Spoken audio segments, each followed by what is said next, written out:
grew up down there on the floor, trapping with my grandfather, fleshing muskrats, fleshing beaver. I was doing this when I was just a little tiny girl. When I was going down to spear pickerel and get food when I was probably 6 years old, going in the spring to bring and hunting deer.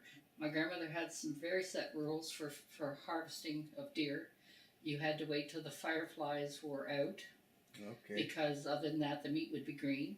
And she always called it green meat because there would be hormones because of the does and stuff. They would still be nursing or whatever. And after that, she said, then you could eat the meat. So the older people had their ways. When you were young, what did you know about this history? I knew it all. You grew up with this. I grew up knowing that I was Algonquin. My grandmother says, don't say you're Algonquin, say you're Blackfoot. So I always told everybody I was Blackfoot. And why did she say that? Because you didn't want to be a Mohawk. The Mohawks weren't well liked, and people might want to push you on that reserve. No. Nobody even mentioned Algonquin. You didn't talk about being Algonquin. No, you didn't want anybody to... Algonquins kept very low profile. The more people knew you were a native, the more abuse you got. I mean, so you just kind of blended. Right. It's not that you weren't proud of it, it's just you didn't flaunt it. I went to school in Harrismith in Sydenham High School. Oh, okay. And when I was in Harrismith in grade 7, I wrote an article about Francis Shabot. And I got a lot of abuse from my classmates and from the school. Okay. But in my grade 9 yearbook, this is how much of a hunter and a boy I guess I was, they put the girl most likely to harvest her first deer. Okay. That was written in my grade 9 yearbook under my picture. Right. Like I said, my great-grandmother was born in 1877, and I was 13 years old when she passed. So I knew her. Okay. I had all her teachings. She was a medicine woman. Her and old Fred Antoine were the two medicine people. People came from the States and all over to get their medicines. I didn't pay enough attention. Right. I didn't pay. I gathered it. Well, yeah, and I bottled it with her and did that, but I didn't grasp it when you're young. Right. It's just something you did. It's like going to do the chores or anything else. You just did it. When I married, my husband and I lived in Verona.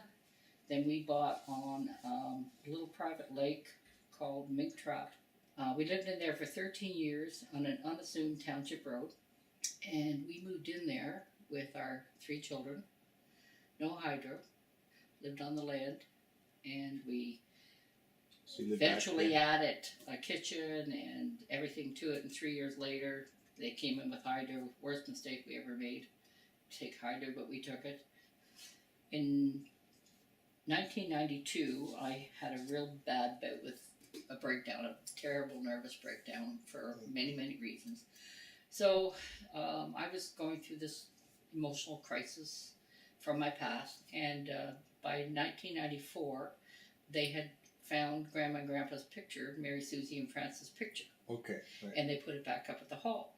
Okay. Well, my brother Carmen said, you have to come because the Algonquins are meeting. That's when they were starting to gather.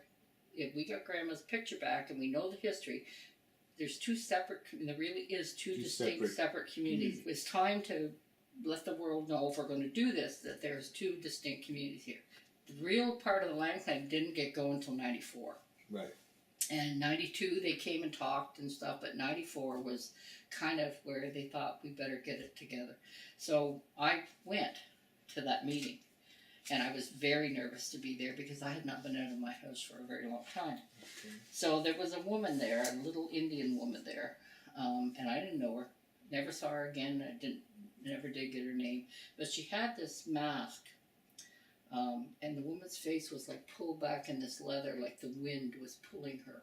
And it was just gorgeous. I couldn't take my eyes off it. It had little teal duck feathers off it and was on a wooden piece of driftwood. So I said to my husband, could you buy me a ticket on that? They were $1 each or something she was selling them for. So my sister-in-law said, I'm going to win that. I bought $5 for the tickets. I said, no, I'm taking that home. That's mine. I won it. I won that silly little thing with one ticket. you know. So anyways, the lady brings it over and she's sitting with me. And she puts her hand on me. She says, now, do you have any idea what this mass represents? And I said, no.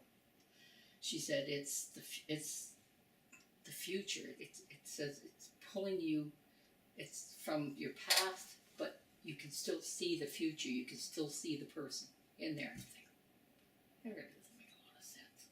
You know, she said, so now you have a responsibility. And I said, I have a responsibility. She said, yes, you have to lead your people. I said, ma'am, I can't get dressed in the morning by myself. There's no way I can lead people. Well, you will. You will, dear. That was fine. That fall, I was elected on to the Shabot Lake Committee for the land claim.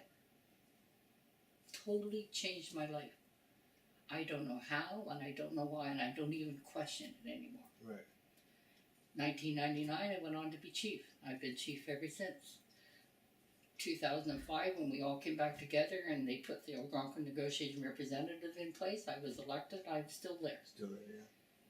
So, who knows why your life has a path? Moves in that direction. But it had a path, and that's why I sit here today. Mm-hmm. Rights, to me, are something that's been passed down, but there's huge responsibilities with rights. So, my rights carry a lot of responsibility for me. Mm-hmm. And the rights that we are given by our ancestors are collective rights. They're not individual rights. Mm-hmm. I can't stand out there and say I have a right to shoot that deer or to take that fish. I don't. I don't have a right as an individual. I have a right maybe to sustain my life, but I need to connect to a body or a collective that gives me those rights. So your inherent rights are collective rights under your community.